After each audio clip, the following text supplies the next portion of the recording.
안녕하십니까. 이창훈 알폰소입니다.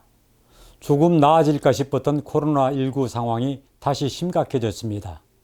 서울과 수도권의 확진자가 급증했습니다.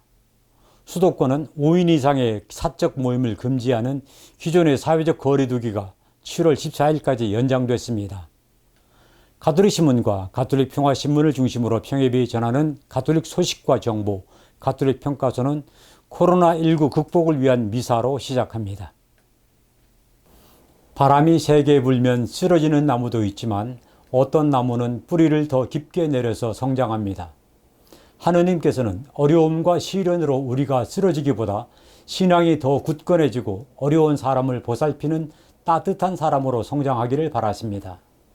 서울대교구 총대리 손희송 주교가 지난 3일 서울 명동 대성당에서 봉헌한 코로나19 극복을 위한 미사 강론에서 한 말입니다.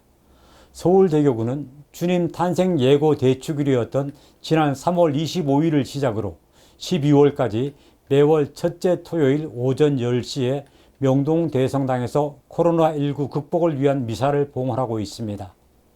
손희성 주교는 이 미사에서 코로나 사태로 모두가 어렵고 힘든 상황이지만 예수님께 대한 믿음과 순종이 굳건히 뿌리내리도록 은총을 구하자고 미사에 참여한 신자들에게 당부했습니다. 코로나19는 우리에게 시련을 안겨주고 있지만 이 시련은 또한 우리에게 도전의 기회가 되고 있습니다. 손희성 주교의 강문처럼 한 가지는 우리가 더욱 굳센 믿음을 지내는 것이고 또 다른 한 가지는 우리가 더욱 따뜻한 사람이 되는 것입니다. 주님께 대한 깊은 믿음이 있으면 우리는 어려움 속에서도 오히려 더욱 따뜻한 사람이 될 수 있습니다. 다음 소식입니다. 여름철을 맞아 가톨릭신문은 7월 4일자부터 산을 오르다 하느님을 만나다 라는 제목으로 산을 끼고 있는 성당과 성지를 소개하는 특집을 마련하고 있습니다. 그 중 하나로 7월 4일자에 소개된 청계산의 하우연 성당과 둔토리 동굴을 찾아봅니다. 경기도 의왕시 윈터 아랫길 청계산 남쪽 끝자락에 있는 하우연 성당은 1801년 신유 박해 이전부터 신자들이 모여 살던 교우천에 세워진 성당입니다. 하얀 성당 건물과 주변의 짙은 녹음이 잘 조화를 이루는 하우연 성당은 1900년에 본당으로 설정된 유서 깊은 곳입니다. 초대 본당 주임 샤플랭 신부가 1906년에 세운 옛 사제관은 경기도 기념물 제176호로 지정된 사적지입니다. 사제관의 몸체는 서양식 석조 양식으로 되어 있고 지붕은 골기와를 이은 전통 한국식이어서 20세기 초반 건축물에 한국식과 서양식 건축 기법이 혼용된 것은 매우 드문 경우라고 합니다. 건축사적 가치도 높다는 평가를 받고 있습니다. 성당 옆에는 하얀 사제복을 입은 청년 조각상이 있는데 이 지역에서 머물며 사목하다가 병인 받게 때 순교한 성 볼리웨 루도비쿠 신부의 석상입니다. 8회 여방전교회 소속의 볼리웨 신부는 1854년 5월 24살 때 사제품을 받았고 1년 후인 1865년 5월 한국에 도착해 하우현 일대에서 사목하다가 채 1년이 지나지 않은 1866년 3월 병인 받게 때 순교한 젊은 사제입니다.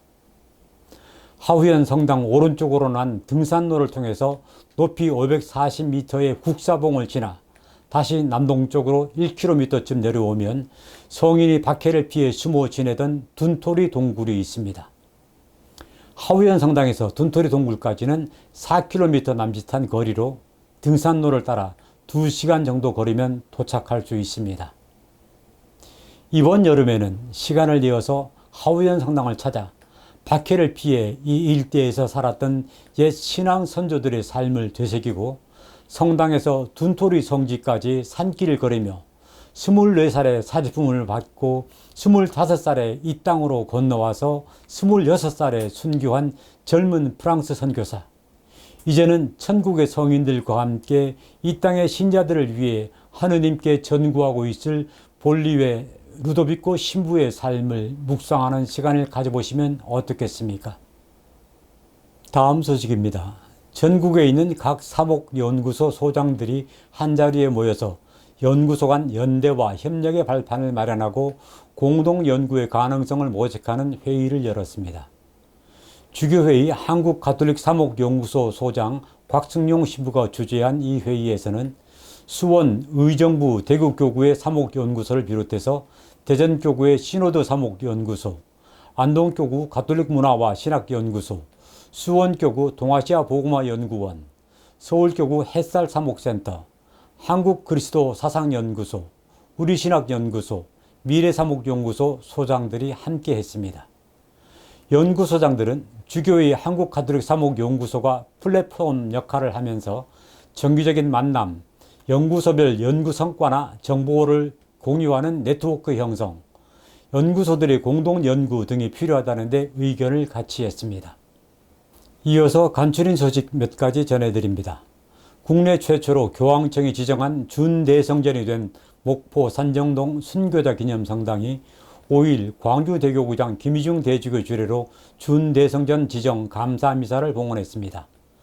준대성전은 역사적인 측면과 예술적인 측면, 그리고 신앙적인 측면에서 중요성이 인정되는 성당에 대해 교황청이 붙여주는 명예로운 칭호입니다.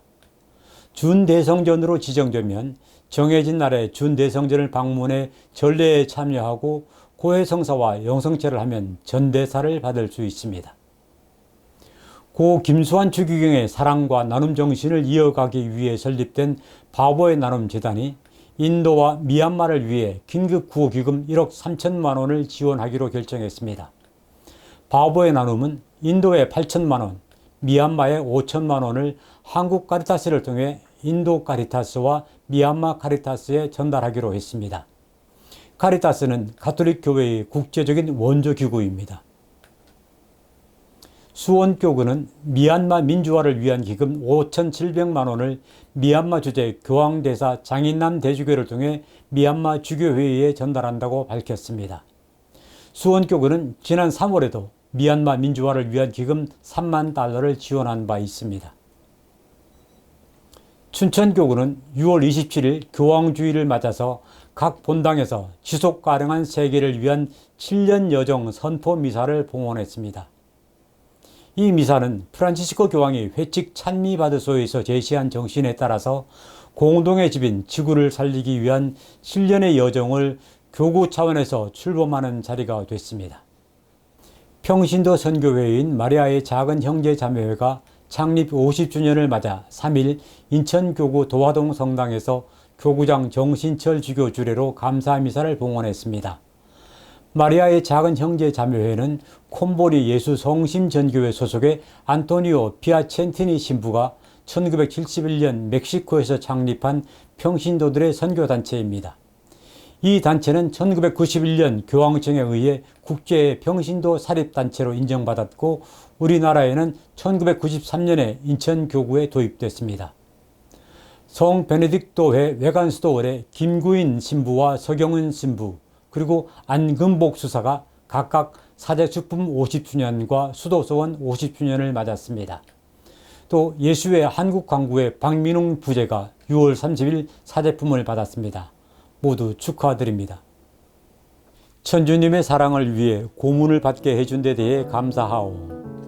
한국천주교회의 첫 번째 사제이자 올해 탄생 200주년을 맞은 성 김대근 안드레아 신부가 감옥에 갇혀 있으면서 자신을 신문하는 관장에게 한 말입니다. 가톨릭 평화방송 평화신문은 성인의 이 말을 본받아 저는 오늘 하루에 감사합니다를 주제로 7월에 캠페인을 설정했습니다. 좋은 일이 생기고 기쁜 일이 있을 때 감사하기는 쉽습니다. 그러나 힘들고 어려운 일이 닥칠 때 감사하기는 정말로 어렵지요. 사도 바오로는 테살로니가 신자들에게 보낸 첫 번째 서간에서 이렇게 말했습니다. 언제나 기뻐하십시오. 끊임없이 기도하십시오. 모든 일에 감사하십시오. 이것이 그리스도 예수님 안에서 살아가는 여러분에게 바라시는 하느님의 뜻입니다. 하루를 시작하면서는 새날을 주심에 감사하고 하루를 지내는 틈틈이 매사에 감사하며 하루를 정리하는 밤에는 주어진 모든 것에 대해 감사하는 시간을 가져봅시다. 우리 삶이 바뀔 것입니다. 가톨릭 평가소 여기서 마치고 저는 다음 주 이 시간에 다시 찾아뵙겠습니다. 고맙습니다.